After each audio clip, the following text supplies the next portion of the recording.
আসসালামু আলাইকুম বন্ধুরা, সবাই কেমন আছেন? দিস মিজান। আজকে আবারও বিশেষ কিছু আপডেট হওয়ার জন্য আপনাদের মাঝে চলে আসলাম। অনেকের রিকোয়েস্টে এই ভিডিওটা করা। যারা ফ্যামিলি নিয়ে আসতে চাইতেছেন তারা বারবার জিজ্ঞেস করতেছেন তারা কিভাবে তাদের ফ্যামিলি নিয়ে আসতে পারবেন। এক্ষেত্রে কিছু বলার জন্য দেখেন, আপনারা যদি আপনাদের ফ্যামিলি নিয়ে আসতে চান তাহলে আপনাদেরকে অবশ্যই আপনাদের ওয়াইফের জন্য আপনাদের ম্যারেজ সার্টিফিকেট অবশ্যই অনলাইন অ্যাটেস্টেড করা থাকতে হবে বাংলাদেশ প্লাস দুবাই থেকে। এবং কি আপনার যদি ছেলে বা মেয়ে থাকে তাহলে ওদের বার্থ সার্টিফিকেটটা দুবাই প্লাস বাংলাদেশ থেকে অ্যাটেস্টেড করা থাকতে হবে। 100% অ্যাটেস্টেড করা থাকলে তাহলে আপনারা ভিসার জন্য অ্যাপ্লিকেশন করতে পারবেন। ভিসার জন্য অ্যাপ্লিকেশন করার ক্ষেত্রে ফার্স্ট আপনার রিকোয়ারমেন্ট হচ্ছে আপনার ওয়াইফের জন্য ম্যারেজ সার্টিফিকেট এবং কি বাচ্চাদের জন্য বার্থ সার্টিফিকেট। এক্ষেত্রে আপনাকে এটা অবশ্যই মাথায় রাখতে হবে যে এটা ফাস্টফুডের নামের সাথে সাথে 100% স্পেলিংটা যাতে কারেক্ট থাকে। এবং কি আপনার যে ওয়াইফের ক্ষেত্রে যে ম্যারেজ সার্টিফিকেটটা অবশ্যই অ্যাটেস্টেড করবেন। নিকানামা দিয়ে একটা ম্যারেজ সার্টিফিকেট বানিয়ে ওই ম্যারেজ সার্টিফিকেটটা অ্যাটেস্টেড করবেন, নামের স্পেলিং ঠিক রাখে। এখন হচ্ছে কি আপনারা বিষয়টা কিভাবে বাহির করবেন। বিষয়টা আগে যে যদিও অ্যাভেলেবেল যদি বাহির হইতেছে, এখন কিন্তু কিছুটা হার্ড করে রেখেছে দুবাই গভর্নমেন্ট থেকে। এক্ষেত্রে আপনাকে প্রথমত আপনার সার্টিফিকেটটা ফুল রেজিস্ট করার পরে আপনার ভিসার প্রফেশনটা দেখতে হবে, আপনার কি ভিসা এবং কি আপনার স্যালারি কত, আপনার কি পার্টনার ভিসা না আপনার ইনভেস্টর ভিসা না আপনার লেবার ভিসা। যদি লেবার ভিসা হয় এক্ষেত্রে আপনার স্যালারি মিনিমাম 4000 প্লাস হতে হবে। আপনার দুবাই মিনিস্ট্রিতে যে কন্ট্রাক্ট আছে, আপনার স্যালারি কন্ট্রাক্ট যেটা আছে ওই কন্ট্রাক্টে মিনিমাম আপনার স্যালারি 4000 প্লাস যদি হয় তাহলে আপনি ভিসার জন্য অ্যাপ্লিকেশন করতে পারবেন। এবং কি যদি আপনার যদি ইনভেস্টের বিষয় তাহলে আপনার পার পার্সনের জন্য আপনাকে 3000 দিরহাম করে ডিপোজিট রাখতে হবে।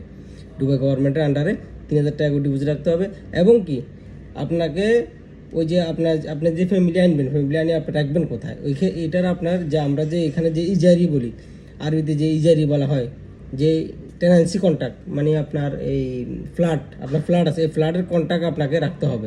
অবশ্যই ফ্ল্যাটের কন্ট্রাক্ট লাগবে।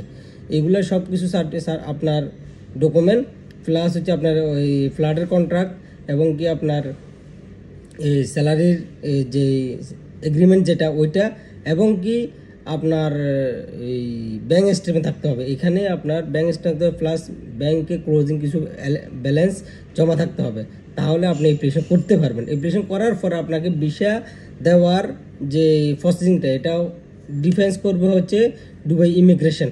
দুবাই ইমিগ্রেশন আপনার সব ডকুমেন্ট দেখি যদি প্রপারলি মনে হয় যে ওনারে ফ্যামিলি ভিসা দেওয়া যায় তখন যে আপনাকে ফ্যামিলি ভিসা ওরা প্রদান করবে।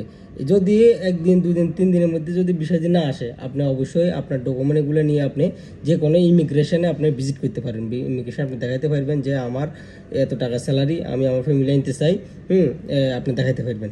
আর যদি ওইখান থেকেও যদি রিজেক্ট করে দেয় তাহলে ওরা বলবো যে কী কারণে আপনার এটা রিজেক্ট করছে, তখন ওই ডকুমেন্টগুলো আপনি যদি রেডি করেন বা ওই ডকুমেন্টগুলো আপনি দিতে পারেন তাহলে আপনি অবশ্যই ফ্যামিলি বিষয় নিতে পারবেন।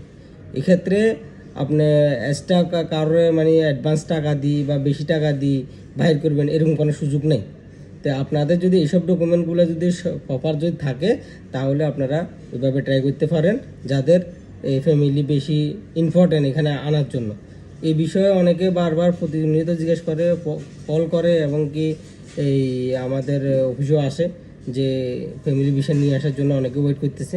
তো আপনারা চাইলে এইভাবে আপনারা ট্রাই করেন, তাহলে আপনাদের বিষয়টা পাওয়ার 90% শিওরতা আছে। সবাই ভালো থাকবেন। পরবর্তী কোনো ভিডিওর আপডেট থাকলে অবশ্যই জানানোর চেষ্টা করবো। যদি ভিডিওটা ভালো লাগে অবশ্যই লাইক কমেন্ট শেয়ার করবেন। সবাই ভালো থাকবেন। আসসালামু আলাইকুম।